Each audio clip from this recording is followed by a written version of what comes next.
The Fall of Lord Barrymore, by Sir Arthur Conan Doyle. These are a few social historians of those days who have not told of the long and fierce struggle between those two famous bucks, Sir Charles Tregellis and Lord Barrymore, for the lordship of the kingdom of St. James, a struggle which divided the whole of fashionable London into two opposing camps. It has been chronicled also how the pair retired suddenly and the commander resumed his great career without a rival.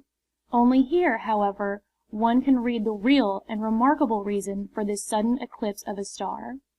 It was one morning in the days of this famous struggle that Sir Charles Tregellis was performing his very complicated toilet, and Ambrose, his valet, was helping him to attain that pitch of perfection which had long gained him the reputation of being the best dressed man in town. Suddenly Sir Charles paused, his coup d'archet half executed, the final beauty of his neckcloth half achieved, while he listened with surprise and indignation upon his large, comely, fresh-complexioned face. Below, the decorous hum of Jermyn Street had been broken by the sharp, staccato, metallic beating of a door-knocker. "I begin to think that this uproar must be at our door," said Sir Charles, as one who thinks aloud. "For 5 minutes it has come and gone, yet Perkins has his orders." At a gesture from his master, Ambrose stepped out upon the balcony and craned his discreet head over it. From the street below came a voice, drawling but clear. "You would oblige me vastly, fellow, if you would do me the favour to open this door," said the voice. "Who is it? What is it?" asked the scandalized Sir Charles, with his arrested elbow still pointing upwards. Ambrose had returned with as much surprise upon his dark face as the etiquette of his position would allow him to show. "It is a young gentleman, Sir Charles." "A young gentleman! There is no one in London who is not aware that I do not show before midday. Do you know the person? Have you seen him before?" "I have not seen him, sir, but he is very like someone I could name." "Like someone? Like whom?" "With all respect, Sir Charles, I could for a moment have believed that it was yourself when I looked down. A smaller man, sir, and a youth, but the voice, the face, the bearing—" "It must be that young cub Vereker, my brother's ne'er-do-well," muttered Sir Charles, continuing his toilet. "I have heard that there are points in which he resembles me. He wrote from Oxford that he would come, and I answered that I would not see him. Yet he ventures to insist. The fellow needs a lesson. Ambrose, ring for Perkins." A large footman entered with an outraged expression upon his face. "I cannot have this uproar at the door, Perkins." "If you please, the young gentleman won't go away, sir." "Won't go away? It is your duty to see that he goes away. Have you not your orders? Didn't you tell him that I am not seen before midday?" "I said so, sir. He would have pushed his way in, for all I could say, so I slammed the door in his face." "Very right, Perkins." "But now, sir, he is making such a din that all the folk are at the windows. There is a crowd gathering in the street, sir." From below came the crack, crack, crack of the knocker, ever rising in insistence, with a chorus of laughter and encouraging comments from the spectators. Sir Charles flushed with anger. There must be some limit to such impertinence. "My clouded amber cane is in the corner," said he. "Take it with you, Perkins. I give you a free hand. A stripe or two may bring the young rascal to reason." The large Perkins smiled and departed. The door was heard to open below and the knocker was at rest. A few moments later there followed a prolonged howl and a noise as of a beaten carpet. Sir Charles listened with a smile which gradually faded from his good-humoured face. "The fellow must not overdo it," he muttered. "I would not do the lad an injury, whatever his deserts may be. Ambrose, run out on the balcony and call him off. This has gone far enough." But before the valet could move, there came the swift patter of agile feet upon the stairs, and a handsome youth, dressed in the height of fashion, was standing framed in the open doorway. The pose, the face, above all, the curious, mischievous, dancing light in the large blue eyes, all spoke of the famous Tregellis blood. Even such was Sir Charles when, 20 years before, he had, by virtue of his spirit and audacity, in one short season, taken a place in London from which Brummel himself had afterwards vainly struggled to depose him. The youth faced the angry features of his uncle with an air of debonair amusement, and he held towards him, upon his outstretched palms, the broken fragments of an amber cane. "I much fear, sir," said he, "that in correcting your fellow I have had the misfortune to injure what can only have been your property. I am vastly concerned that it should have occurred." Sir Charles stared with intolerant eyes at this impertinent apparition.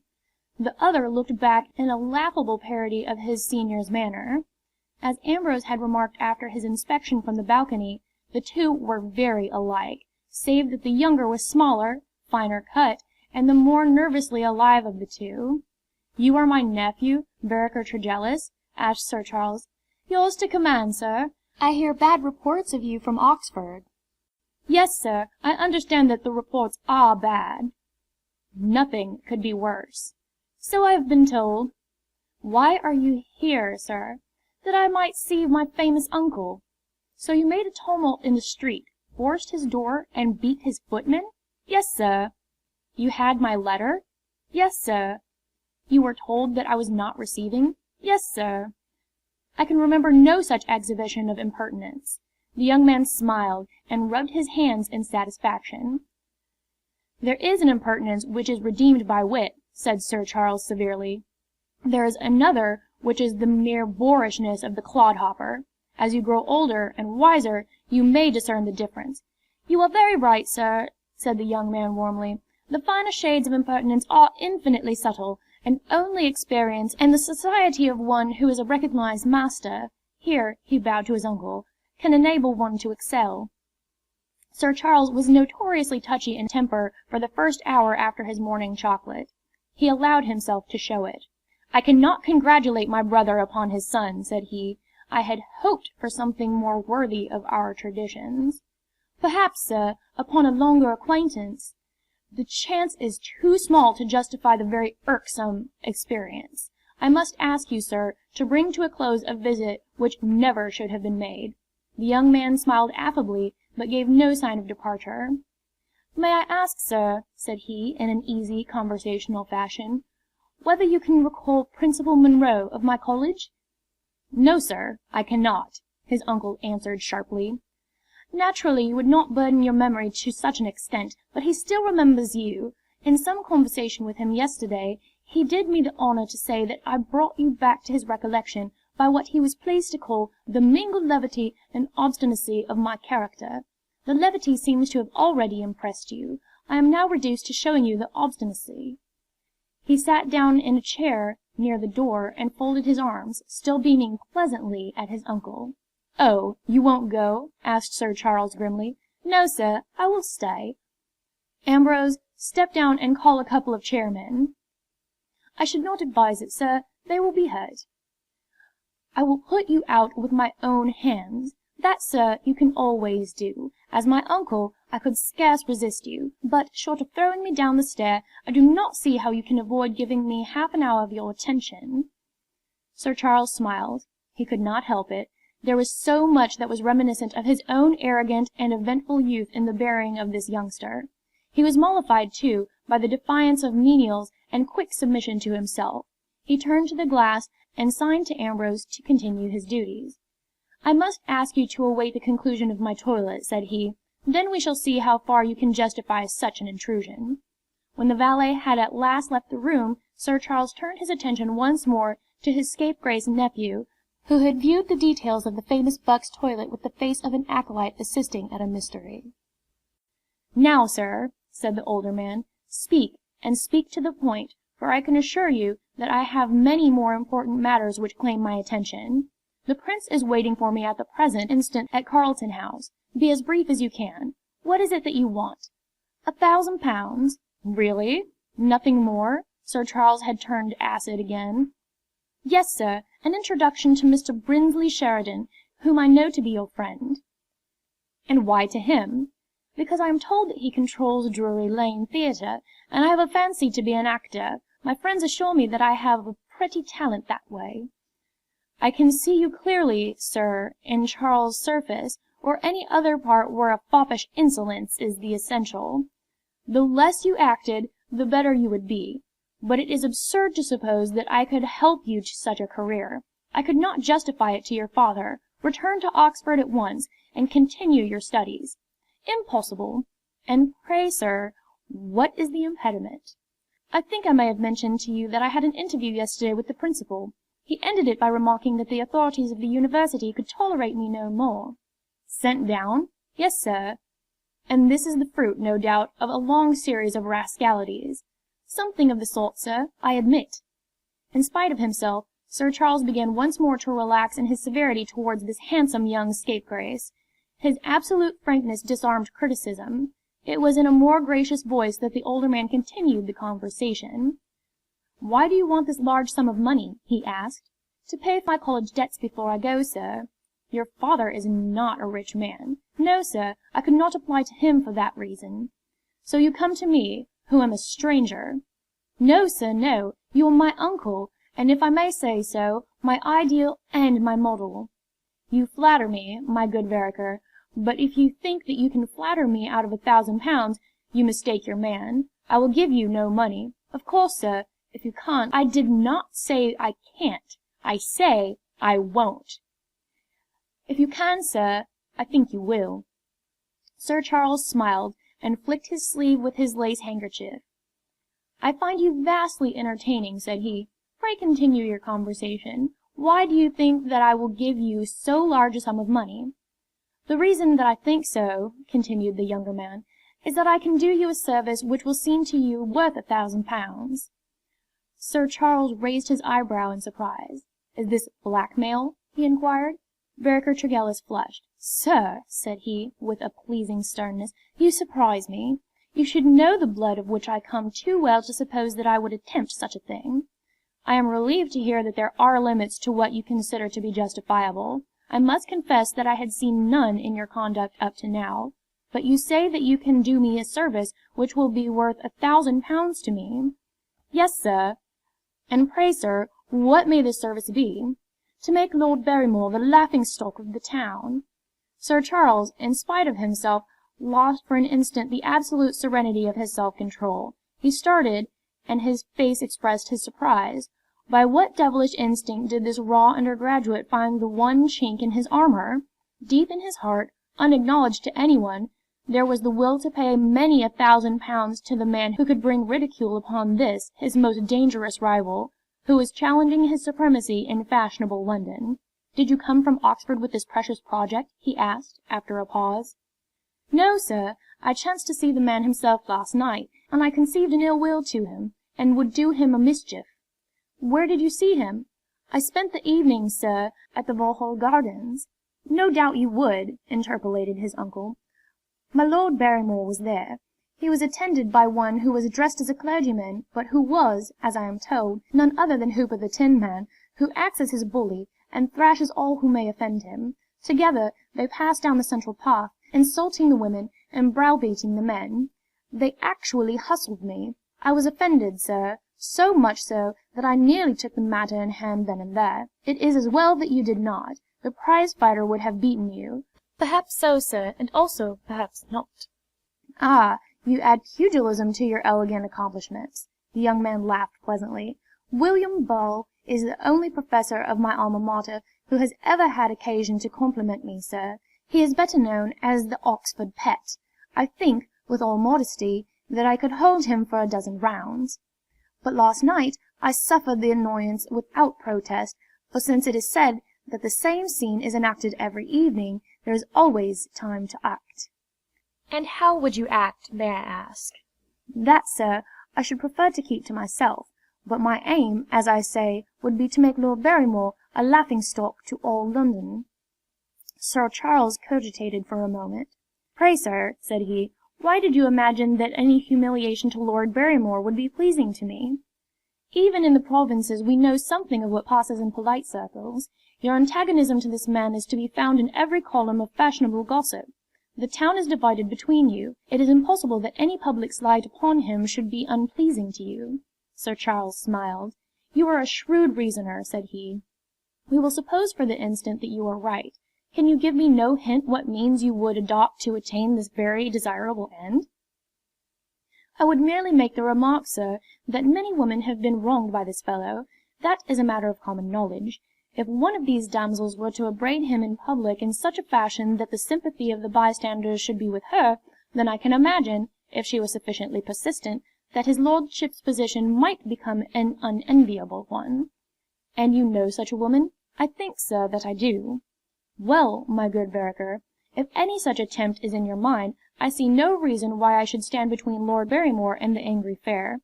As to whether the result is worth £1,000, I can make no promise. You shall yourself be the judge, sir." "I will be an exacting judge, nephew." "Very good, sir. I should not desire otherwise. If things go as I hope, his lordship will not show face in St. James's Street for a year to come.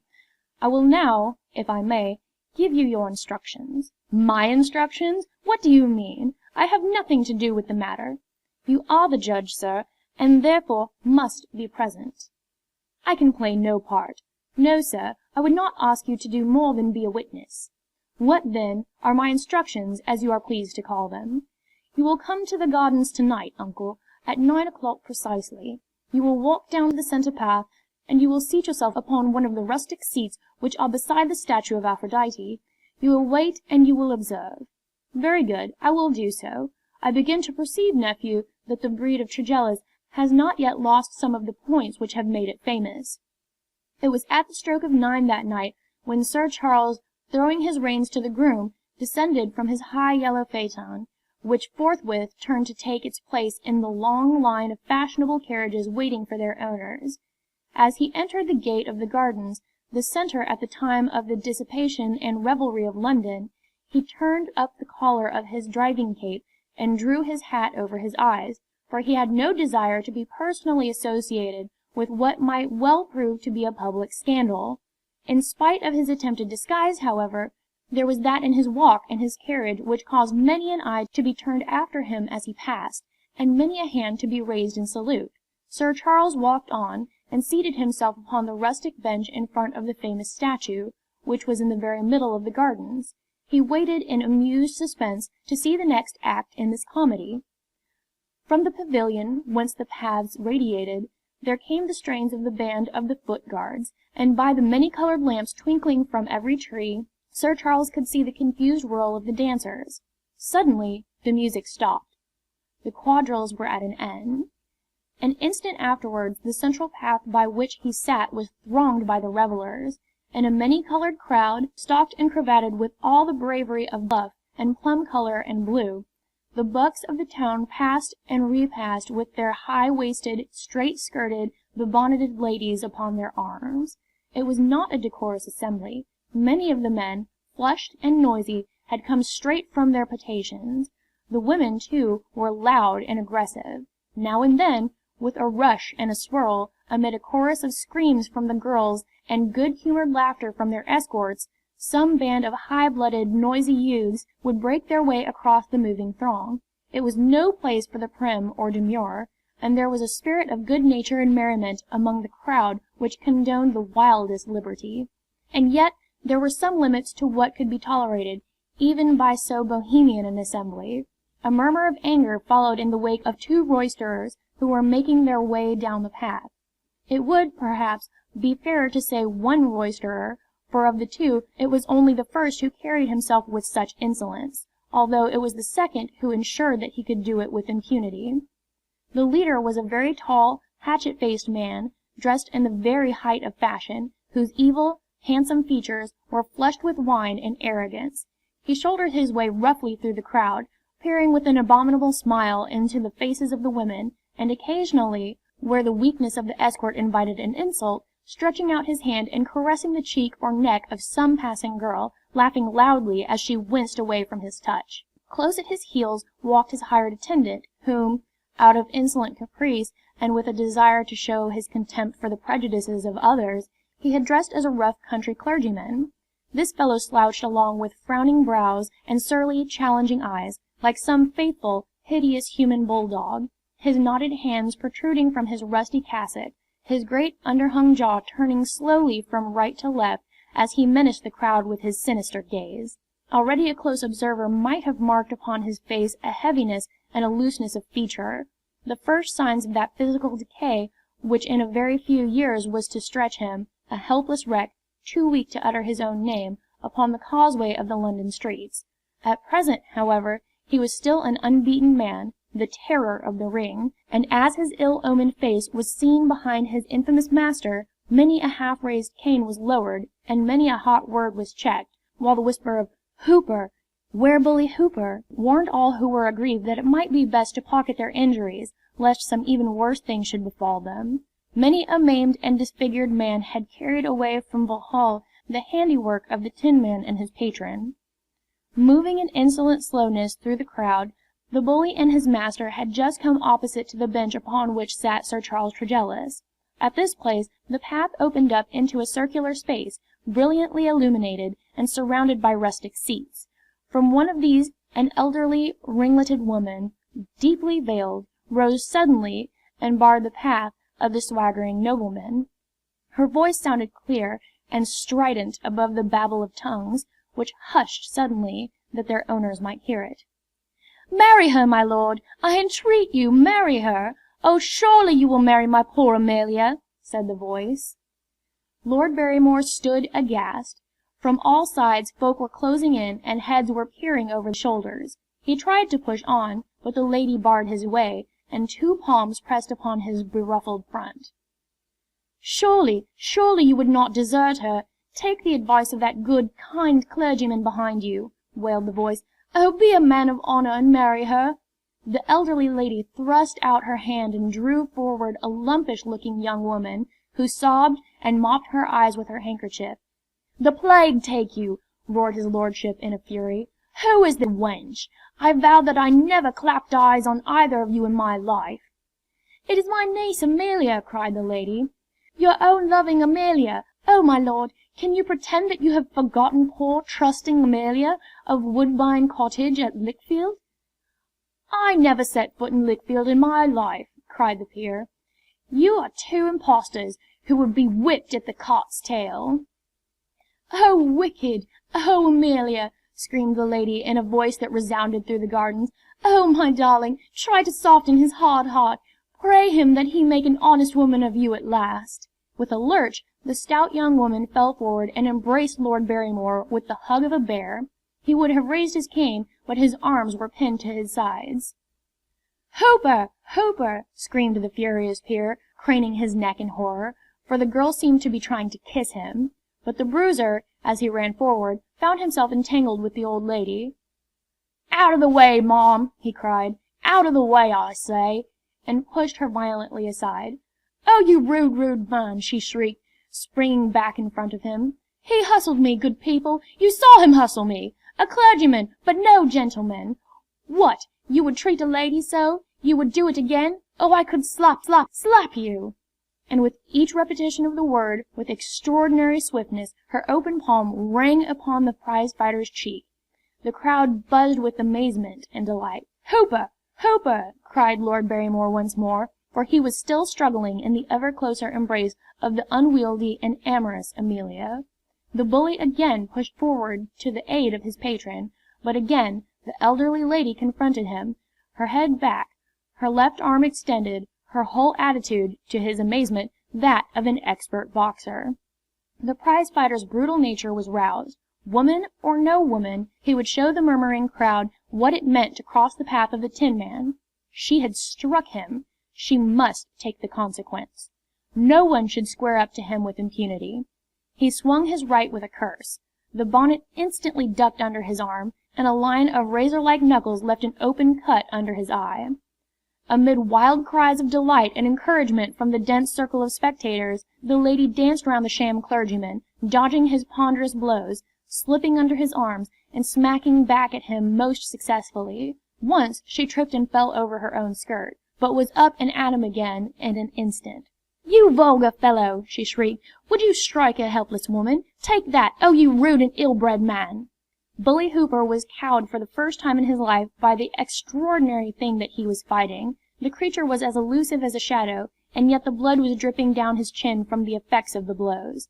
He shrank back with an amazed face from so uncanny an antagonist, and in the moment that he did so his spell was forever broken. Only success could hold it. A check was fatal. In all the crowd there was scarce one who was not nursing some grievance against master or man, and waiting for that moment of weakness in which to revenge it. With a growl of rage the circle closed in. There was an eddy of furious, struggling men, with Lord Barrymore's thin, flushed face and Hooper's bulldog jowl in the center of it. A moment after they were both upon the ground, and a dozen sticks were rising and falling above them. "Let me up! You're killing me! For God's sake, let me up!" cried a crackling voice. Hooper fought mute, like the bulldog he was, till his senses were beaten out of him. Bruised, kicked, and mauled, never did their worst victim come so badly from the gardens as the bully and his patron that night. But worse than the ache of wounds for Lord Barrymore was the smart of the mind as he thought how every club and drawing-room in London would laugh for a week to come at the tale of his Amelia and her aunt. Sir Charles had stood, rocking with laughter, upon the bench which overlooked the scene. When at last he made his way back through the crowds to his yellow phaeton, he was not entirely surprised to find that the back seat was already occupied by two giggling females who were exchanging most unladylike repartees with the attendant grooms. "You young rascals!" he remarked over his shoulder as he gathered up the reins. The two females tittered loudly. "Uncle Charles," cried the elder, "may I present Mr. Jack Jarvis of Brasenose College? I think, uncle, you should take us somewhere to sup, for it has been a vastly fatiguing performance. Tomorrow I will do myself the honour to call, at your convenience, and will venture to bring with me the receipt for £1,000." End of Chapter 4. The Fall of Lord Barrymore. Recording by Andrea Coffey.